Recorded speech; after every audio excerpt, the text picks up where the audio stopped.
mai te kakano ka tipu te pura pura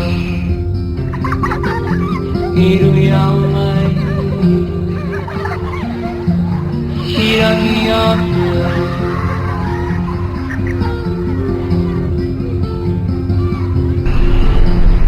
mai ngā puta ke kau mai te waiora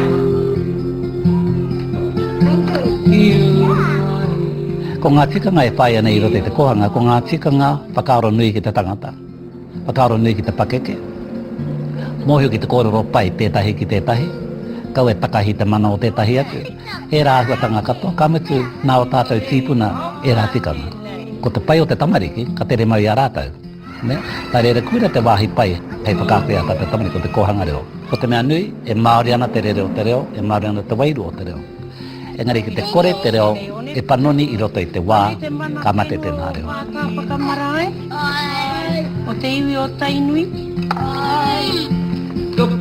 O te mea nui ki a mātou i roti te kaupapanau, ki te whakapakiri te katoa a te tūkiri o te tamaiti aka. Kia whakamanahi ane te tamaiti te tū mana motu hake, kia moiho ake te tamaiti i tōna maunga, aua, waka, me pēpē rawa te whakapanaunga tanga atu, ta āwhina tetehi ki tetehi. Kuina ko te tino putake mōku nene roti te kaupapapanga i te reo, me ona tikanga, hei hiki te wairu o te mokopuna. Ha kia tū mana motu hake, i roto i te kohanga reo, i waho ake hoki. Ko ini tētahi o ngā anga nui a te kohanga ki te hari i ngā tamariki ki roto i te ahurea i nohi ai e o rātau mātua a e o rātau tīpuna rāni. Ha koa rere ke te ahurea i roto i enei rā.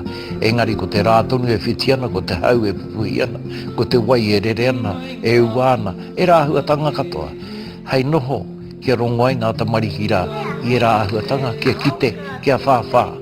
Ko i rā hoki te wāhi nui o tō tātou reo Māori nei. Kanoho tangata whenua te reo ki roto i a rātau, me he mea rātau ka waia ki tau āhuatanga rā. In 1951, whānau was the focus of the Maori Women's Welfare League.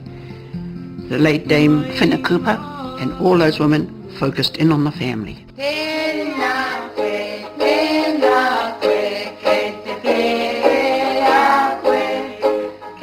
The whānau was seen as the entity that was key.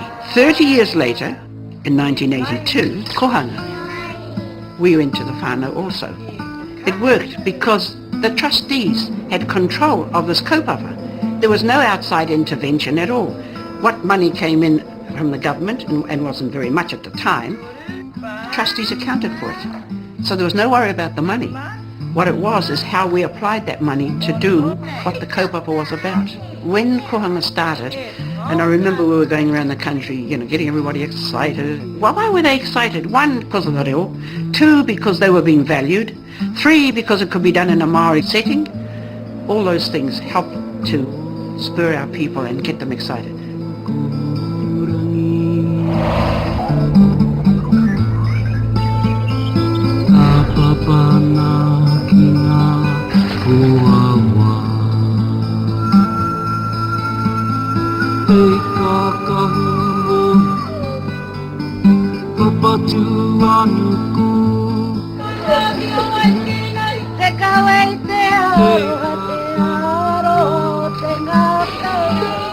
Once the government saw kohanga, their way of trying to support it, they push more money in. So then tell you, this is what you've got to do, that's what you've got to do. And so you take the purpose away from the people, and it becomes a government purpose. The government's role is to underpin development, not to squash it.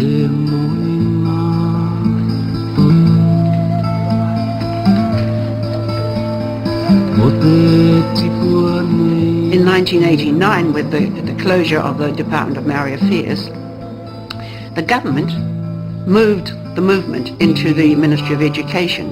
What was unfortunate about the move is they never talked to the trustees. We had Sir James, Dame Te Ata, all the giants of Maoridom sitting around the trustee table. All of a sudden, it started to change. Kohanga became modelled on that kind of model, teacher and children, kaiako and children. The movement grew to over 800 kohanga, but with all these compliances and regulations, which meant well, but they did irreparable damage because the emphasis was being put on qualifications, on approved buildings. Once you do that to people, you actually crush their spirit. You suffocate them. You actually fail to recognize how important they are. If you don't value the whānau and the people who have hands-on, they're going to walk away. And so 30 years later, we have a huge job to actually return the waka back to what was intended by those old people in 1982. We are one people, and if Maori people are an important part of the society, then the language of the Maori people is an important element of this society too.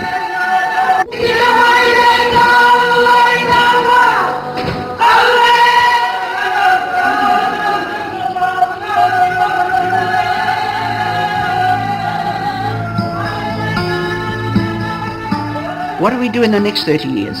One, first of all, through this claim, we have to make it clear to government that there is another way. What we're trying to say is, please trust our training, our approach to this, our way of moving te reo.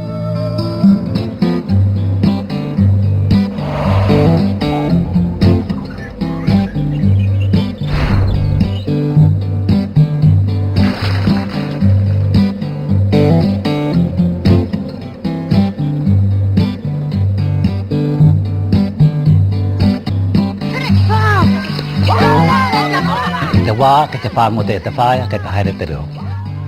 E hari te mea kātau noho ka kia tunga tamariki o me pēnei tata, anei te whakamahinga o te kupu ai, ka hau whatu i ngā ture. Engari he karapoti te tamaiti ki te reo, kia ronga i te reo e rera nei ngā wā katoa aha kua haere i ki he, mā reira nake te reo e mau pai ai i te tamariki. Me karapoti ki te reo i ngā wā katoa ko tahino te reo ko te reo Māori.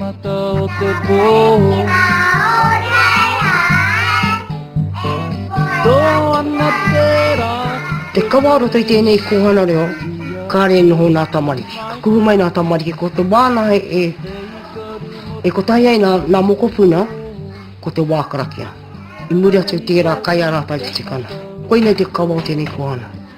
He pai te tangata ki te kuhu mai, engari me kōrero Māori, kia rongai wako mokopuna. Me kōrero i waho, kawa i roto noho i nā kāinga, i roto rā. I wara tai kura rāne, i hea rāne. I think that's one of the key things about this movement is that we've consulted and consulted. There isn't a single policy here that wasn't coming from the people. That was a very important principle at the beginning, that we went around and around, a lot of time, but it paid off because everybody realized they were stakeholders. They had a say. They were the drivers. We were simply the implementers. We want to get back to that. We want to be able to go back and say, 30 years, kia ora. Next 30 years, what do you want? Ask them. And package up the kaupapa around their aspirations, their dreams, their moment. Because after it all started on the dreams of those old people. They just gave us the dream and the direction, and we had to package it. And you'll never lose your way. We will never lose our way. Whānau will never lose their way if they understand how important the Maori big whānau is in taking us forward into the next generation.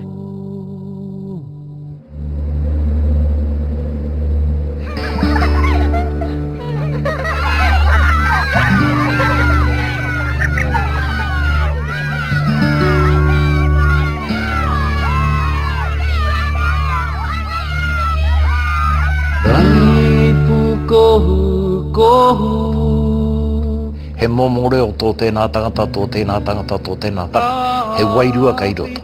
Nā, ke mohi o te tamaiti ki aua momo wairua rā. Koira te āhu o te kohanga reo. Koira te āhu o te mana o te whānau, i te whāngai, i te tamaiti, ki te kupu. I think whānau ora is one of the most exciting policies to hit us today. And that is because it's returning the right and the role and the responsibility to whānau. What it means for the professionals like all of us, We've got to know how to touch that family so that they realise how important they are.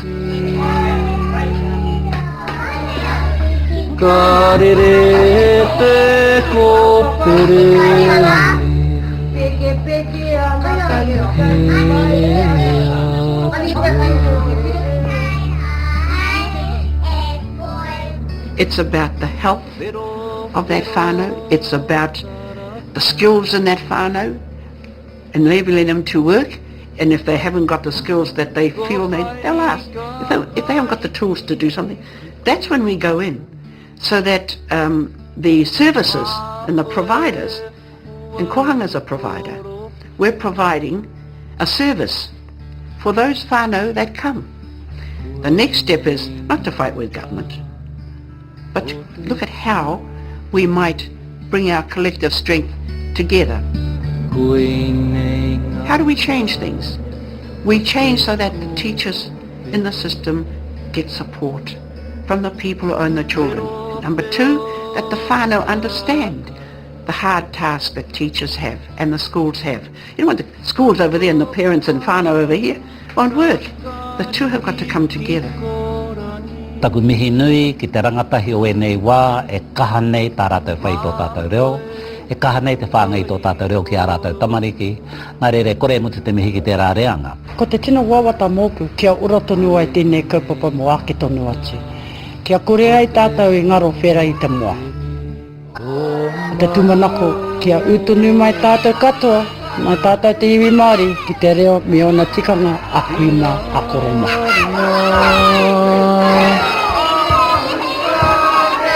Hei ka puake Ko te tamaiti, te waka, kawe, I te reo ki roto I ngā tau kei te haike mai. Nā, ki te kore he waka hei kawe atu. Kua hoki ki taku kōrero rā. Kua kaha te mūmu o te reo, kua nātia te reo kōrero. The role of whānau and the collective responsibility is a critical factor going into the next 30 years. Not just for Kohanga, but for the whole country.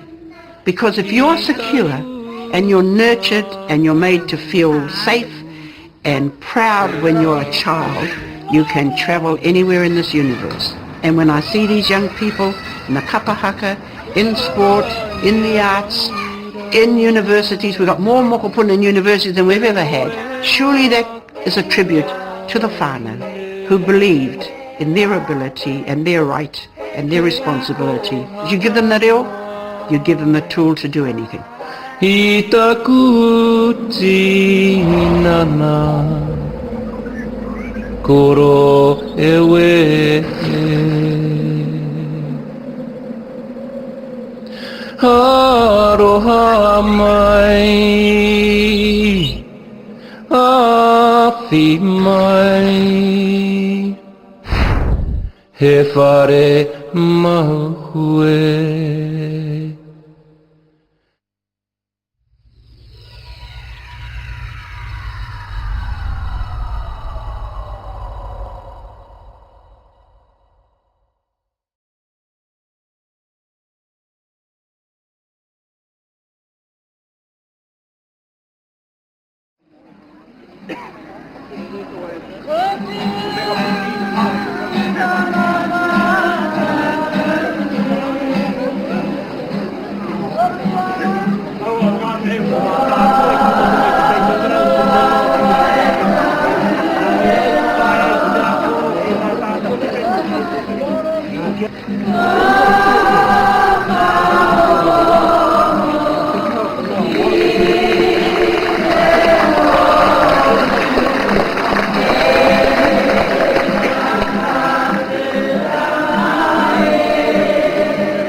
Wow.